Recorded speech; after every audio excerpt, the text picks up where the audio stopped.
Hello students, this is exercise number 14 of the Progressive Monthly Magazine December 2021 on the speed of 100 words per minute. Start. As you have just heard from the chairman of the municipality, I have visited this place many times earlier.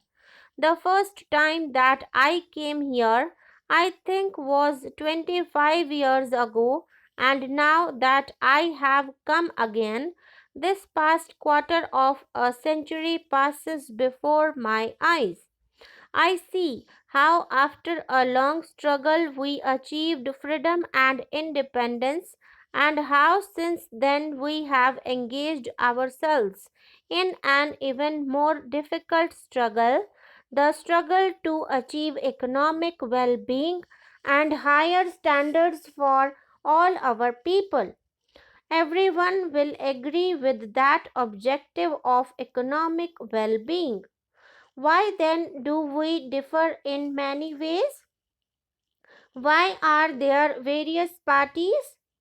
It is good to have various parties because when there are different approaches to a problem, more light is thrown upon it. I do not believe in all people being regimented to think in one way. I want free flow and free exchange of thought, and out of that, we sometimes find a bit of the truth. Nevertheless, why do we differ often and quarrel with one another about the way and the path to be pursued? I want to say a few words about that to you. Wherever I go, I lay stress on something that is obvious, with which everyone should agree. I lay stress on the unity of India, not merely the political unity which we have achieved, but something far deeper, the emotional unity, the integration of our minds and hearts, the suppression of feeling of separatism.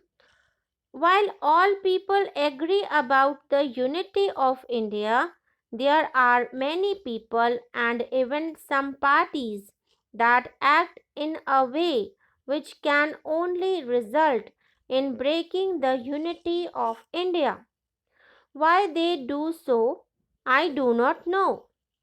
While, on the one hand, we, the people of India, are bound together by strong bonds of culture, common objectives, friendship, affection, on the other, unfortunately, there are inherent in India separatist and disruptive tendencies which raise their head whenever some new question arises. We talk about the reorganization of states. By all means, let us discuss it. But why this passion and fury? What does this separatism ultimately mean? Not your affection for you, fellow man, but your dislike of others. I have no objection to people coming together because they like one another, or to nations coming together because they like one another. But I have the strongest objection to people coming together because they dislike and hate somebody else. The coming together to hurt somebody else is bad.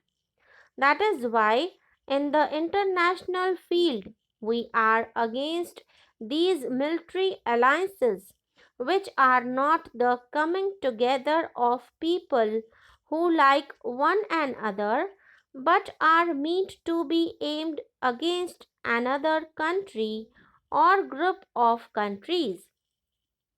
Anything is bad, the basis of which is hatred and dislike and enmity, international or national. We must be on our guard against the disruptive tendencies in the country which raise their head whenever an occasion offers itself. Among these disruptive tendencies are some which come under the name of communalism, politics under some religious garb, one religious group being incited to hate another religious group. Then there is provincialism. There is casteism, perhaps the most dangerous of all in our country. When the caste system came into being, it may have been very good, but for the last few hundred years, it has weakened us nationally and socially. It has divided us up into small groups. It has separated us into clans of people, some calling themselves high caste, and some middle caste, and some low caste, and some no caste at all.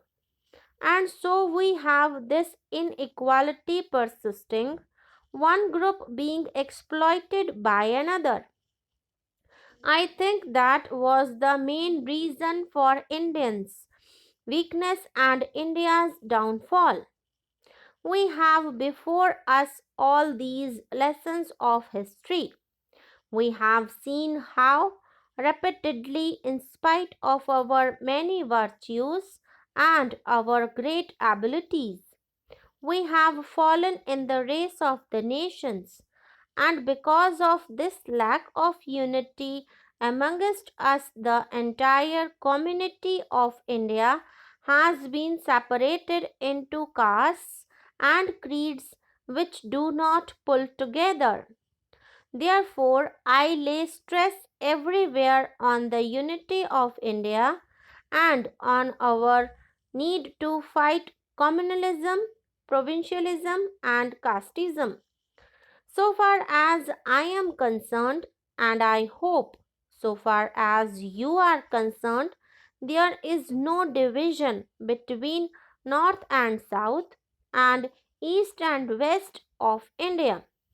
There is only one India of which all of us, you and I, are inheritors. It belongs to all of us. This southern part of India is not your private preserve. I have as much right to it as you. Likewise, the northern states of the Himalayas are not our private preserve. They are your inheritance also. They belong to you as much as to anybody else in India.